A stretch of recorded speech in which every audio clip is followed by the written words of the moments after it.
To those of you that don't know me, which is I'm sure many of you, my name is Harry Kalymnios, and I am a coach, consultant, speaking trainer on the topics of mindset, resilience, health, well-being, self-leadership. Essentially everything that can make you feel what I call or deem superhuman.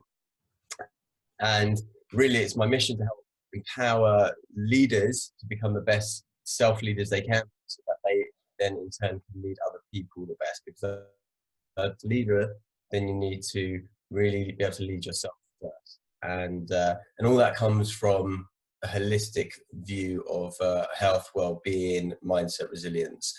And so really that's my mission. At the moment, I do that via books and blogs and live coaching and live talks and workshops. And yeah, I've been developing that for a number of years. Creative is a product of your mind, of your body, right? And if that stuff isn't working optimally, you're not going to be as creative. And everyone is creative, right? A lot of people think that they're maybe not creative. One, it depends on the type of creativity we're talking about. But interestingly, I remember reading, and I don't remember the study, but seeing children at around 4 years old, and then 95% of them were deemed creative. And then studying children at 12 years old, where it's gone down to about 5%. So somewhere between like 4 and 12, that creativity, or the way that they were assessing creativity, had depleted massively because of the way we're conditioned. And this continues throughout life as we're taught in a certain way. We start to, I guess, take on habits that don't really help foster that creativity. And that can be from the things that you do, but how you eat, how you sleep.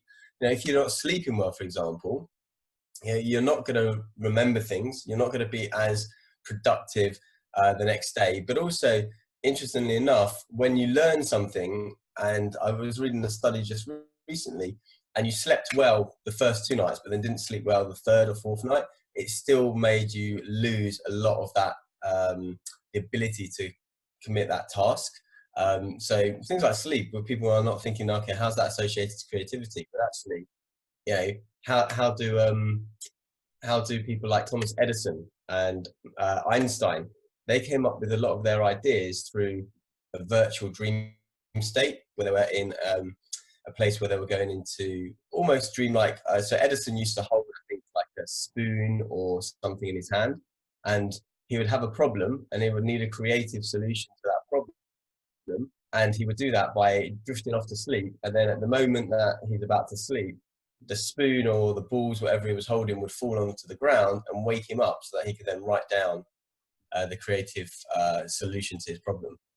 Yeah. And you have a high pressure job, like many people do, and then they maybe use alcohol to help relax them in the evening, and they mistakenly, well, somewhat accurately believe it helps them get to sleep. And it does help them get to sleep in a certain way, but it's more of a sedative, okay? And so it really knocks you out, and you lose that REM part, the dreaming part of or a vast portion of that as you sleep. So you're not going to then have that opportunity for creative solutions to your work problems to manifest overnight. And that's just like one example. I mean, I talk about a whole plethora of things, but yeah. My overarching philosophy is looking to what makes sense from a natural point of view. So I know, for example, a lot of people now are in a space where they're looking at smart drugs to help with their focus and creativity. Okay, I don't know if it's modafinil and Ritalin, all these things which are designed for like maybe ADHD people, but they're being used a lot more in universities and by now professionals. Now that is not what a natural solution, right? But you can create that. So you got to ask yourself, why do you need that focus in the first place? Because you've got a lack of focus because of all the other things that people are doing. So people are adding, whether it's drugs, late nights, overly stressed to their agenda, and then they add the pharmaceuticals to try and combat that, to bring back that creativity and that focus. And for my overarching philosophy is, if you want to be superhuman, look to nature first. Okay, so we don't need a lot of these solutions, these technological or pharmacological solutions, because they're just adding more problems to the situation. You can have that focus, you know, meditation, quiet time. There's so many different things from a natural point of view that you can introduce to bring that creativity to bind. I mean, even like, for example, you know, you know, people struggle with that creativity and focus towards the latter part of the day. Maybe you start to have all these things going on, and they might reach for the coffee, they might reach for that smart drug, whatever it is. But actually, there was a study out of, I think it was Stanford, and it showed like a 20-minute walk, and that was whether it was outside or in front of, on a treadmill or in front of a plain white wall. Study I remember looking at where they were assessing people's creativity based on what they could pretend a brick was. Like, so they gave them like a brick, and they said, okay, what are the uses for this? And then at one point, you know, children had great creativity on this, but adults were, you know, they stumbled after about 3 or 4 options. And then if they went off and did another task, like kind of some level of thought, but was different to that kind of thinking, maybe going and ironing or tidying up, then came back to the task, then they became more creative with those solutions on what that brick could be used for. So, you know, simple things like going out for a walk at lunchtime, being out in nature, hydration. Most people are massively chronically underhydrated, and I see this all the time. And yet, if you have just a 1% dehydration level, your focus goes. So therefore, your creativity is going to disappear as well. Simple things. So you don't need to reach for the pharmaceuticals. Yeah, I think, you know, all good things come to those who wait. At the end of the day, we might look at even, for example, and think, oh my God, what a creative piece of inspirational writing, not realizing, you know, how many iterations it took, how many times. Like some authors, everyone writes slightly differently, yeah, but some authors might be like, okay, I'm writing 500 words every single day, okay, regardless of what those words are, even if they end up in the bin, even if they're like a shopping list. I'm writing 500 words just to create that neural pathway and to create that habit to continually bring something out, so that at the end of the day, you do end up with 50,000 words of pure genius. But that's not going to happen instantaneously. Now, we live in this instant gratification culture, you know, credit cards where you buy now and you, but unfortunately, you pay a lot more later, but B, you're doing it, you know, people want this, you know, I don't know, 5-minute abs or whatever it is, and they want all these things like straight away without putting the work in. And, you know, creativity is not something, at least I don't believe it's something that is just you've got it or you haven't. I think you can cultivate it like through practice. Okay. Yeah, that reminds me of it reminds me of a speaker who said that to do an outstanding 15-minute speech, it took her about 6 months of rehearsing. Yeah. And yeah.